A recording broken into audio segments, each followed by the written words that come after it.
Hi everyone, today I'm sharing a new tutorial that I've prepared for you, and it is for catch-all album and folio. So you can do the same idea either in a album with hinges so that you can add pages to it, and or you can do a folio. So the folio have 4 pages and the mini album has 6 pages, or you can just do a small double-sided mini album in the same idea.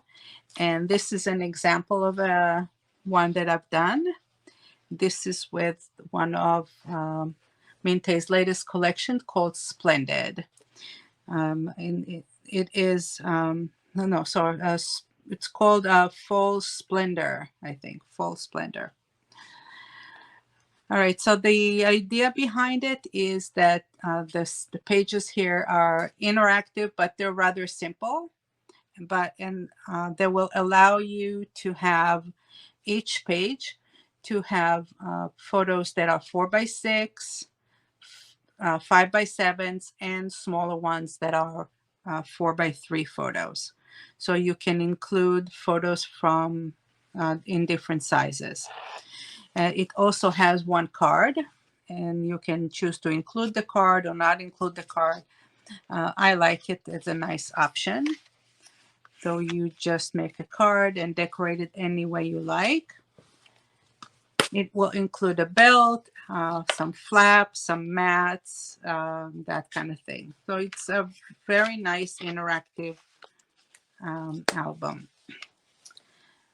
Okay, and you can either turn it around and do another one on the side. And here I have 2 pages in this particular little album. There's 2 pages. The supplies that I provided the cut list for is for 6 pages. So you can choose to put all 6 pages in a mini album. And this is the example of the mini album. And it has hinges. It has 3 hinges. It's 10.5 by 8.5 by 2.5. And inside you have the pages attached to the hinges. So you have 3 signatures, that's 6 pages, plus you have 2 covers, inside covers.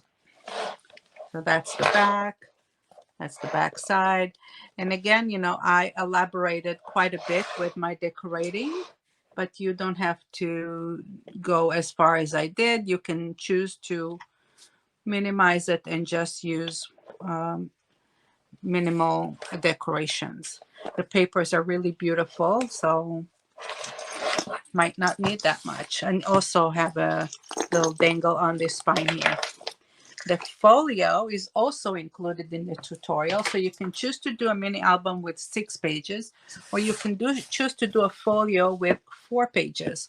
So this is the cover for my folio, and here I used Christmas Blessings. It's also one of Mintay's newest collections.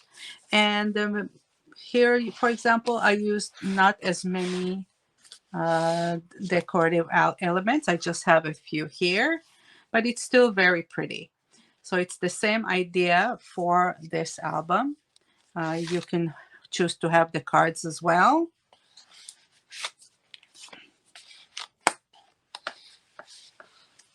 And there are 4 pages on this one. So the tutorial will include 2 videos, one on how to make the folio and one to make the mini album. So if you want to use the same tutorial to make 2 different albums, you can do that with this tutorial. Okay. This is basically what you're going to find in your in the tutorial.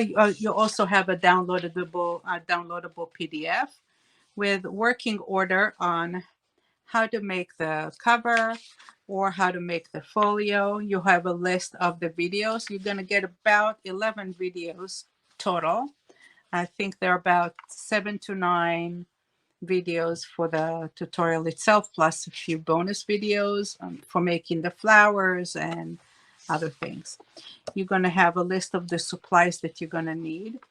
And basically, all you really need is a pack of 12 papers, 12 sheets by Mintay, the 12 by 12, and a pack of the backgrounds.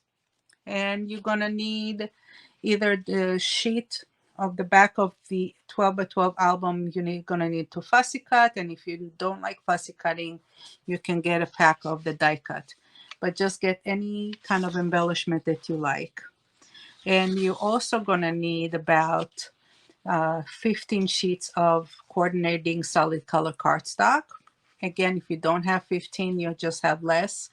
Then you'll make different choices because some of them are used as background to enhance. Some of them are used for the cards. It's not 100% necessary, but it is nice to have. So that's another thing. And you're going to need about 60 sheets of cardstock, base cardstock. I used 2 different colors for the base, dark brown and craft color. And I used it so that you can see where I'm applying the 110 heavy paper and where you can use a lighter cardstock. And I also added some white cardstock to use as photo placements. So all in all, it's about 60 sheets. If you don't have 2 different colors and 2 different weights, by all means, just use one. You can use everything white. It'll also work very nicely. So actually, I might do another album just white, just so that I can show the variation. Okay, so your worksheet also include cut sheet, and the cut sheet will show you what color cardstock to use, whether it's dark or light or white. It'll give you a timestamp in the video where to go find it, where it's being cut. It gives you schematics of all of the steps. So it's a step-by-step instructions with schematics. Then you have schematics for cutting the pattern paper and the solid colors. So you'll see it like this, exactly how to cut and where to cut it, as well as a video that will show you how to cut your papers. And of course, you're going to have a table with a timestamp where you can find each and every step on the video. The same thing with the pattern paper. You have a cut list. You have a table with all of the parts, all the measurements, and then you're going to have a table with a timestamp where everything is, as well as the schematic on the paper itself, how to arrange it so that you're going to utilize the most out of your paper and you're not going to have anything wasted. At the end of your tutorial here on the end of the PDF, you're going to have some photos showing the finished project. And that's about it. I do hope you like it. You will get a bonus video included in the tutorial. If you do want to follow my style of decorating, I use a lot of the handmade paper flowers. These are some that I have left over from the project. So I'll include 2 different videos on how to make paper flowers in similar styles, but one is more shabby looking and one is regular, but I included that with the video, as well as how to fussy cut, and tips and tricks on how to fussy cut. If you don't want to get die cut and you want to use the elements in the collection when you buy it, then you have it. And you have plenty of information there to create your album. You don't have to be a master creator an album. You can be a beginner. It is very friendly, very easy, and easy to follow. So I hope you like it, and I will see you in the next tutorial. Bye now.